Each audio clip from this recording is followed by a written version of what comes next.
Good morning friends. હવે આજે આપણે ચેપ્ટર નંબર 6 જેમાં ચોપડીનો ટેક્સ્ટબુકનો 10મો દાખલો આપણે કર્યો છે. નિવૃત્તિની અંદર મિત્રો ખાસ સૂચના 15 દાખલા સુધી જ આપણા સિલેબસમાં છે. 15 દાખલા પછીના જે કાંઈ દાખલાઓ છે એ આપણા કોર્સમાં નથી. તો આજે આપણે 10મો દાખલો તમને જે કરાવીએ છીએ એ થોડોક અલગ રીતનો છે.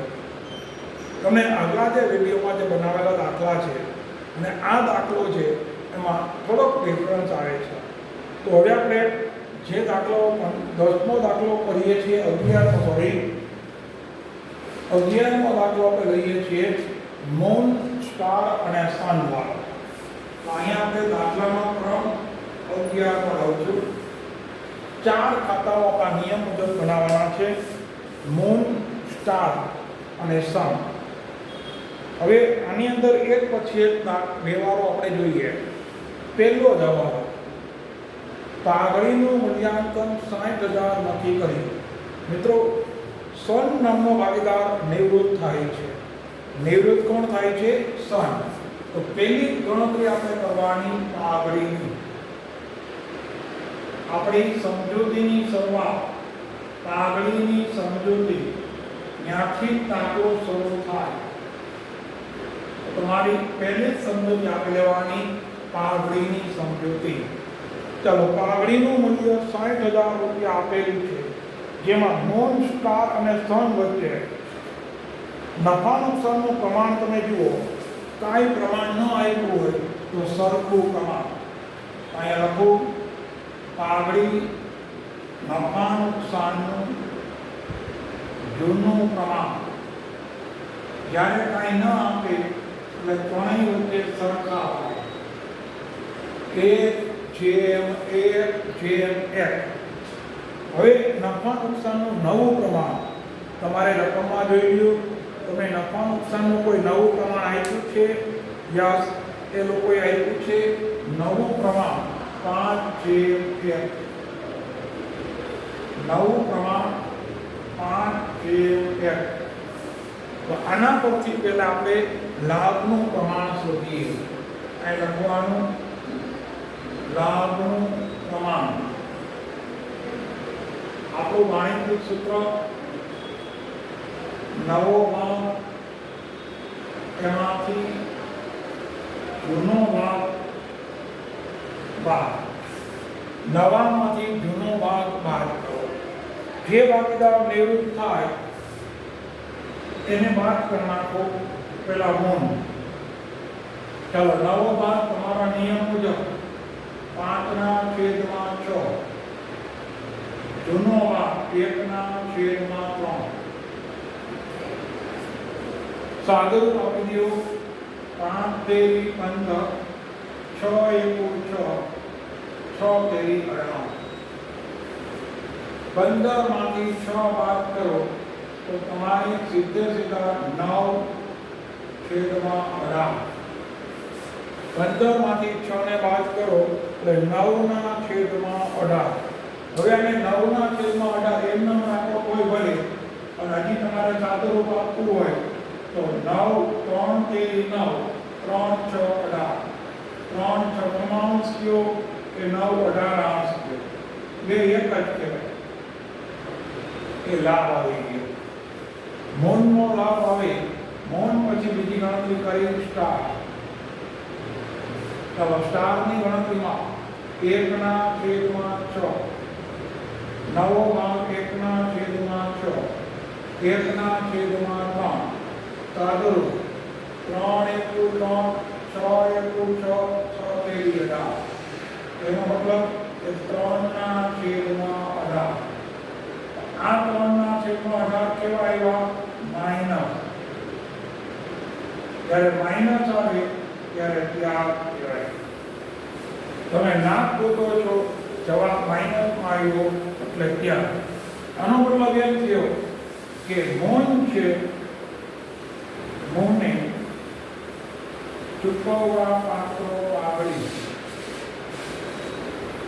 મૂને ચૂકવવા પાત્ર પાઘડી. તો પાઘડી 60,000 કુલ મૂલ્ય એમાં એનો હિસ્સો આપણે કર્યો તો 3 સીધે સીધું દાદરો આપી દેવાનો અહીંયા કરો એટલે 30,000 રૂપિયા 30,000 રૂપિયા આ મોને ચૂકવવાની પાઘડી આવી મોને કુલ 30,000 રૂપિયા ચૂકવવાના એની અંદર પેલા સ્ટારને મળવા પાત્ર પાઘડી સ્ટારને મળવા પાત્ર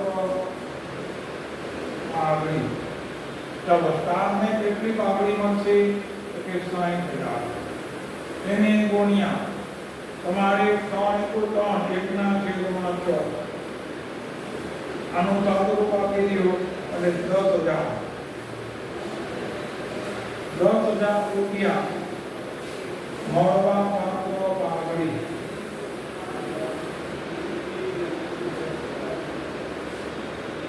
કોને પાઘડી મળશે સ્ટાર S1 હવે જે સન જેના આપણે S2 કહીએ છીએ એને મળવા પાત્ર પાઘડી ગણીએ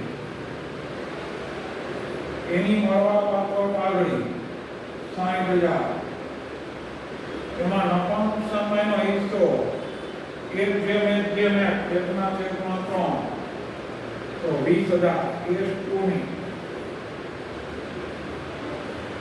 20,000 રૂપિયા મળવા પાત્ર પાઘડી તો મિત્રો સ્ટાર નામનો વ્યક્તિ છે સ્ટાર છે અને સન છે બેને પાઘડી મળશે આ બેને પાઘડી ચૂકવશે કોણ મોને કુલ 30,000 રૂપિયા ચૂકવવાના ચલો મોનના મૂડી ખાતામાં 30,000 કરવા પડે પહેલા લખવાનું S1 ના મૂડી ખાતે મોનના ખાતામાં 10,000 એની નીચે S2 ના મૂડી ખાતે 20,000 મોને કુલ 10,000 S1 ને ચૂકવવાના જ્યારે S2 ને 20,000 ચૂકવવાના એટલે મોન પૈસા ચૂકવે એટલે મોનની મૂડી ઘટી જાય 30,000 સામે તમારે અહીંયા S1 અને S2 માં મૂડીમાં વધારો કરો એટલે જ મૂકી દેવાની એમના મૂડી ખાતે એટલે કે મોનના મૂડી ખાતે S1 ના કોલમમાં 10,000 S2 જે નિવૃત્ત થયો એને 20,000 યાદ રાખજો આ સન છે ને એ નિવૃત્ત ભાગીદાર તો પહેલી વેલી આપણી પાઘડીની સમજૂતી કરાવી પહેલા તમે લાભનું પ્રમાણ બતાવ્યું લાભના પ્રમાણ મુજબ પાઘડીની અસર આપી પછી આપણે એની આમનોંધ કરી આમનોંધ શું કરી તો કે મોનના મૂડી ખાતે ઉધાર 30,000 તે સ્ટારના મૂડી ખાતે જમા 10,000 તે તમારા સનના મૂડી ખાતે જમા 20,000 એ મુજબ આપણે ખતવણી અહીંયા કરવામાં આવી પહેલી સૌથી મહત્વની સમજૂતી આ તમને આવડે એટલે દાખલો તમારા માટે તરત જ સહેલો બની જાય બીજો વાળો લેણદારો 1 માસ બાદ ચૂકવવાના છે 12% વટાવે ચૂકવી આપવા લેણદારો તમને મિત્રો 60,000 આપેલા છે 60,000 ના લેણદારો આપ્યા છે 60,000 ના લેણદારો હોય તો એની પેલા ગણતરી કરવાની 12 મહિના 60,000 એના 12% લેખે 1 મહિનાનો વટાવો 100 × 12 0 જવા દો 12 જવા દો તો જ્યારે તમે લેણદારોને પૈસા ચૂકવો ત્યારે 600 રૂપિયાનો વટાવ મળે ચાલો વટાવ મળે છે એટલે આપણા માટે એક પ્રકારે આવક કહેવાય આવકની મૂળ બાકી જમા ખાતું બંધ કરો તો ઉધાર તેની આમનો તમારે કરવાની લેણદારો ખાતે ઉધાર 600 રૂપિયા કેમ 600 એવા સમજાય લેણદારો ખાતે ઉધાર 600 તે પુનઃ મૂલ્યાંકન ખાતે જમા પુનઃ મૂલ્યાંકન ખાતામાં જમા આવવાની લેણદારો ખાતે કાઉન્ટમાં લખી શકો વટાવ 600 ચાલો, લેણદારો એ પાકા સરળમાં મૂડી દેવા બાજુ પહેલા તમારે જોવાનું લેણદારો તમને 70,000 આપેલા છે, લખવાનું લેણદારો એની કિંમત 70,000. હવે ધ્યાન રાખજો, તમે લેણદારોને પૈસા ચૂકવી આપ્યા છે, લેણદારોને તમે પૈસા ચૂકવો તો તમને વટાવ મળ્યો, તો અહીંયા તમે લખ્યું લેણદારો ખાતે. હવે લેણદારોને પૈસા ચૂકવો જોઈએ એટલે સોરી પાકા સમયમાં લેણદારો બતાવવામાં આવશે નહીં. 600 રૂપિયા તમારા 70,000 છે, એમાંથી 600 રૂપિયાનો ફાયદો છે, તો બાકીના પૈસા તમારે લેણદારોને ચૂકવવા પડે. તો તમારે ગણતરી કરવાની, પેલા લેણદારોની કિંમત જોઈ લેજો. લેણદારો 60,000 આપેલા છે, 60,000 માંથી 600 રૂપિયા બાદ 59,400 પૈસા ચૂકવો. ચાલો, પૈસા ચૂકવો એટલે આપણે અનુમાન કરવાની, ધંધામાં રોકડ આવે કે રોકડ જાય, તો કે રોકડ જાય. લેણદાર ખાતે ઉધાર તે રોકડ ખાતે જમા. તો રોકડ બેંક ખાતામાં જમા બાજુ લેણદારો ખાતે 59,400. તમારા લેણદારો 60,000 હતા, એમાં 600 રૂપિયાનો તમને લાભ મળ્યો, 59,400. નવા કાકા સર્વેમાં ક્યાંય લેણદાર બતાવવાના નથી, આ ખાસ ધ્યાન આપજો. હાલો આગળ હવાલામાં ત્રીજો, ચોપડે માંડી વાળે કોમ્પ્યુટરની કિંમત 12,000 ગણી. આ કોમ્પ્યુટર નોંધ લઈ જશે. પહેલા તો કોમ્પ્યુટર છે મિત્રો, એ આપણી મિલકત કહેવાય. 12,000 રૂપિયા મિલકતમાં વધારો થયો, 12,000 મિલકત વધે, કોમ્પ્યુટર ખાતે ઉધાર તે પુનઃ મૂલ્યાંકન ખાતે જમા. પુનઃ મૂલ્યાંકન ખાતામાં જમા કરી. કોમ્પ્યુટર ખાતે 12,000 આ મિલકતમાં વધી. તમને ક્યાંય પાકા સરેમાં કોમ્પ્યુટર આપ્યું નહોતું, તો આપણે કોમ્પ્યુટરને મિલકત તરીકે દર્શાવ્યું. મિલકતની અંદર આપણે વધારો કર્યો, મિલકત વધી એટલે આપણે આમનોંધ કરી કોમ્પ્યુટર ખાતે ઉધાર તે પુનઃ મૂલ્યાંકન ખાતે જમા. પુનઃ મૂલ્યાંકનમાં જમા બાજુમાં લખ્યા 12,000. હવે આ કોમ્પ્યુટર કોણ લઈ ગયું? તમને હવાલામાં સૂચના આપી છે, આ કોમ્પ્યુટર નોંધ લઈ જાય છે. તો અહીંયા આમનો મોનના મૂડી ખાતે ઉધાર તે કોમ્પ્યુટર ખાતે જમા. અહીંયા લખું મૂડી ખાતામાં ઉધાર બાજુ કોમ્પ્યુટર ખાતે મોનના કોલમમાં 12,000.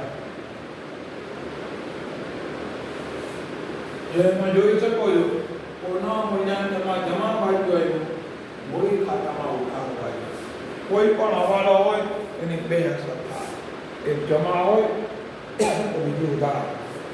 નેક્સ્ટ ચોથો હવાલો, સણની નિવૃત્તિમાં મૂન અને સ્ટાર તેમની મૂડી નફા નુકસાનના નવા પ્રમાણે રાખશે.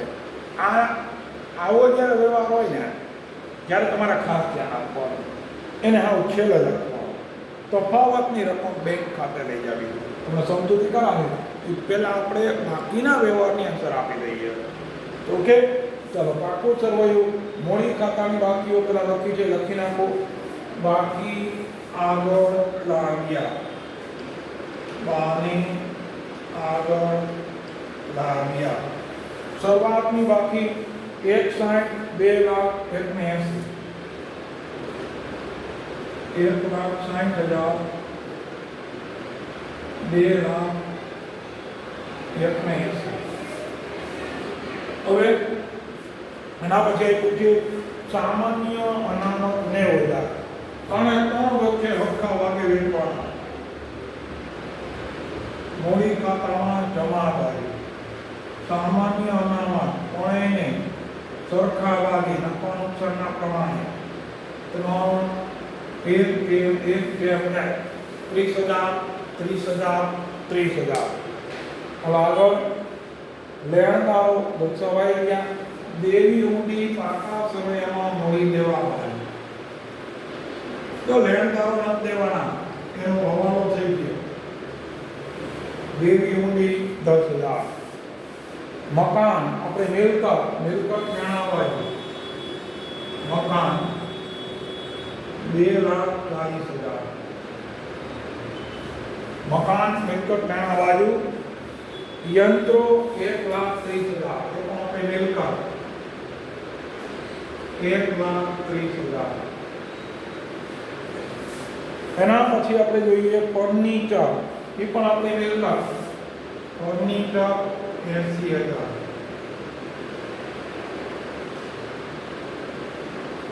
એના પછી આપણે જુઓ સ્ટોક 45,000. સ્ટોક પણ આપણી મિલકત. સ્ટોકની કિંમત 45,000. નેક્સ્ટ દેવાદારો 30,000. કોઈ હવાલો નથી, સીધા દેવાદારો.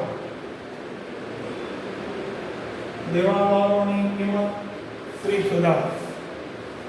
બેંક, ચાલો રોકડ બેંકમાં લઈ ગયો, વાને આગળ લાવ્યા, બાકી આગળ લાવ્યા 1,75,000. હવે મિત્રો તમારે ખાસ કરીને સૌથી પહેલું પુનઃ મૂલ્યાંકન ખાતું છે એને પહેલાં બંધ કરી દેવાનું. પુનઃ મૂલ્યાંકન ખાતામાં જમા બાજુનો સરવાળો જોઈ લો 12,600. સામે 12,600 રૂપિયા તમારો નફો આવ્યો. આ નફો આવે એને મોરી ખાતે લઈ ગયા. નફો મોરી ખાતે લઈ ગયા. નોન સ્ટાર એટલે S1 S2 12,600 ના 3 ભાગ કરવાના સરખા ભાગે. બધાયના ભાગે 100 નફો આવશે. 42,000. પુનઃ મૂલ્યાંકન ખાતામાં નફો મોરી ખાતામાં લઈ જાઓ. પુનઃ મૂલ્યાંકન ખાતું બધાયના ભાગે 42,041. હવે મિત્રો તમારે પેલું કામ કરવાનું, જે ભાગીદાર નિવૃત્ત થાય, ચાલો એક હવાલો બાકી છે ભલે પેલા નિવૃત્ત થાય એને ઉપાડી દો. જે ભાગીદાર નિવૃત્ત થાય એના પહેલા એનો સરવાળો કરી નાખો. કોણ નિવૃત્ત થયો? સન. ચાલો સનનો સરવાળો કરવાનો. એની રકમને સૂચના નથી એટલે લોન તરીકે દર્શાવવી પડશે. આ બધાનો સરવાળો કરી નાખો 2,34,200. 2,34,200. 2,34,200. હવે અહીંયા તો ઉધાર બાજુ છે જ નહીં, એ જ રકમ એની લોન તરીકે બતાવી દેવાની. સોનની એટલે કે S2ની લોન હતી 2,34,200. આ લોન કાકા સરેમાં પડી દેવા માટે S2ની લોન 2,34,200. તો પહેલું અને મહત્વનું કાર્ય આપણે આ કર્યું છે. હવે તમારે શું કરવાનું એ ધ્યાન આપજો. તમારી પેઢીની કુલ મૂડી, પહેલાં તો પેઢીની કુલ મૂડી કેવી રીતે ગોઠવી તમને કહી દઉં. કારણ કે પેઢીની કુલ મૂડી તમારે ગોઠવી છે તો તમને શરૂઆતમાં જે મૂડી આપી છે જુઓ, મૂળ અને સ્ટાક. તમે સમજૂતી કરાવું છું. અહીંયા આપણે આ સમજૂતી કાઢી નાખો, ગણતરી પાછી કરવી પડશે. હવે મૂળ અને સ્ટાક. ચાલો મૂળની મૂડી તમને જે આપી છે 1,60,000. તમને સાવ સહેલી રીતે કરાવું છું. સ્ટારની એટલે S1, જેને આપણે S1 કહીએ છીએ, એની મૂડી આપી છે 2,00,000. કુલ મૂડી થઈ ગઈ 3,60,000. આ બંને ભાગીદારોની કુલ મૂડી કેટલી થઈ? 3,60,000.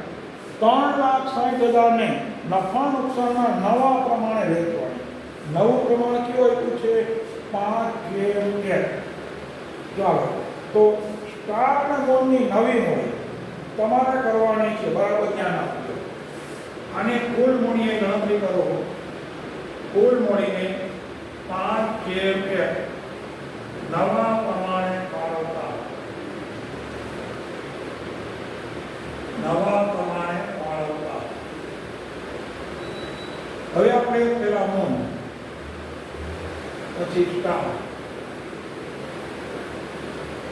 3,60,000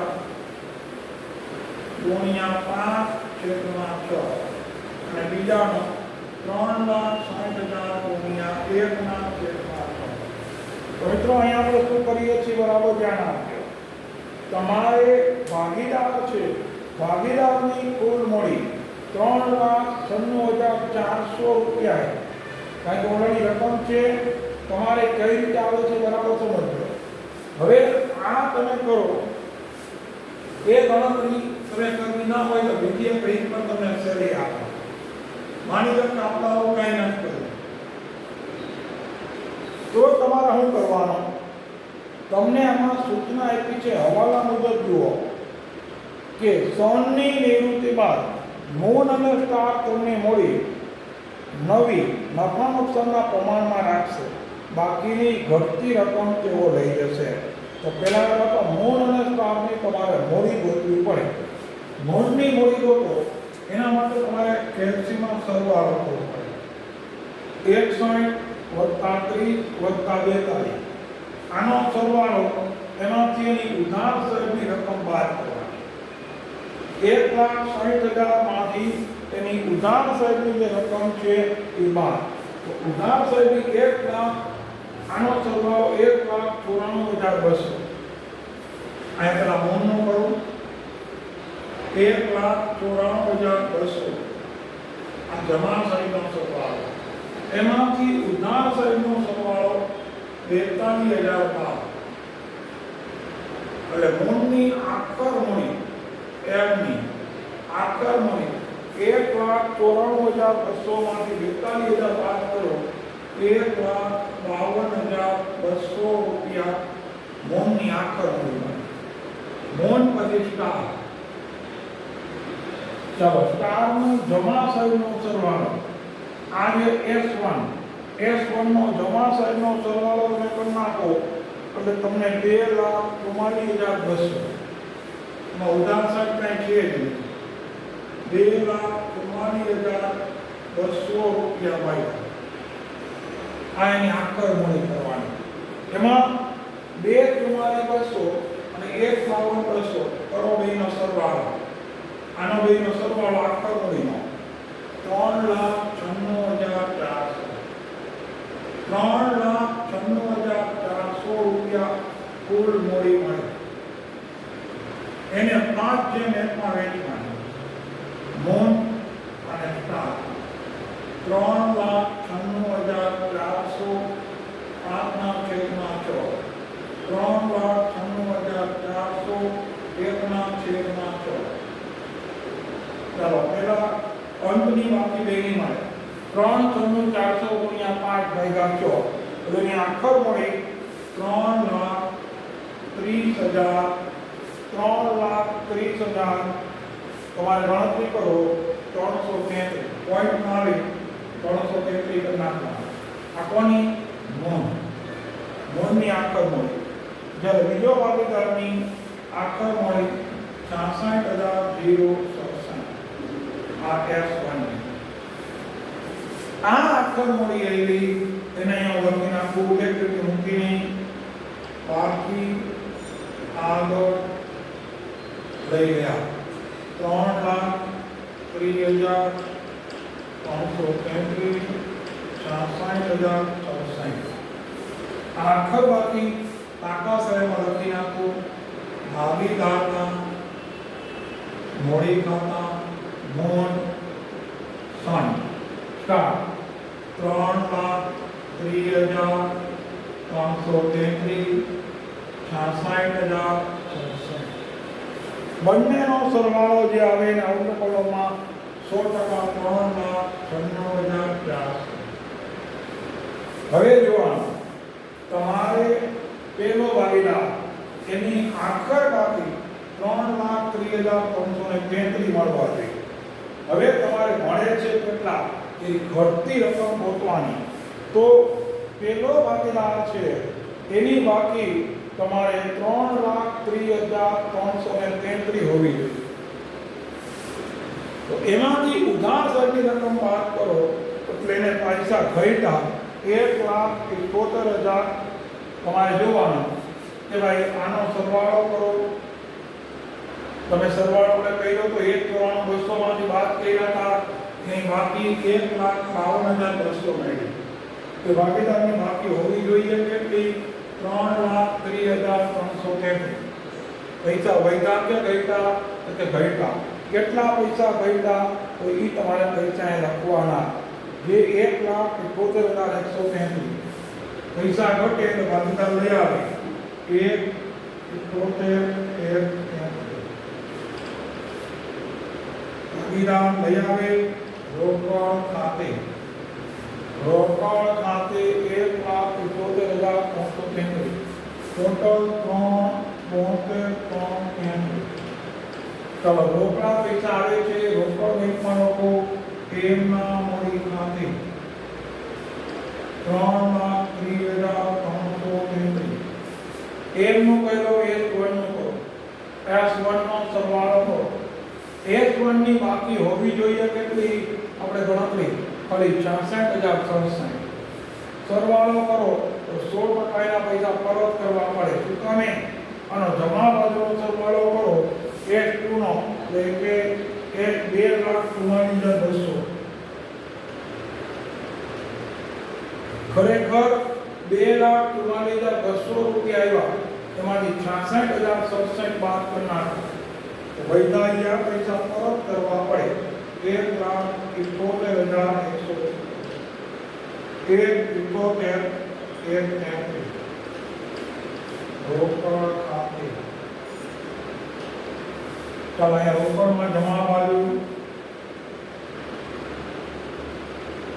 S1 માં મૂડી ખાતે 1,71,133. અહીંયા પણ 1,71,133. એક ભાગીદારે પૈસા લેવાના એકના પૈસા વધ્યા. હવે અહીંયા આપણે ગણતરી કરી મૂડી ખાતા બંધ કર્યા. હવે તમારું આખું સર્વે રોકડ બેંક ખાતામાં બંધ કરી દો. ચાલો રોકડ બેંક ખાતાનો સરવાળો 3,53,133. 3,53,133. એમાં થોડી રકમ બાકી આગળ લઈ ગયા. ચાલો બાકી કેટલી આવી જુઓ સીધી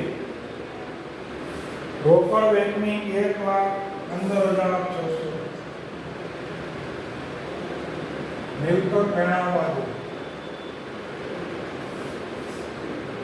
રોકડ બેંક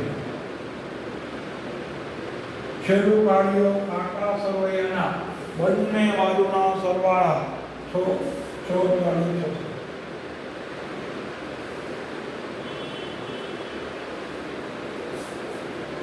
તો આ ઘટતી રકમનો દાખલો કેમ ગણવો એ તમને અહીંયા સમજાવવામાં આવ્યું છે કે ઘટતી રકમના કઈ રીતે આપણે ગણતરી કરવી જોઈએ. ઓકે, તો આપણો દાખલો પૂરો થયો છે. Thank you.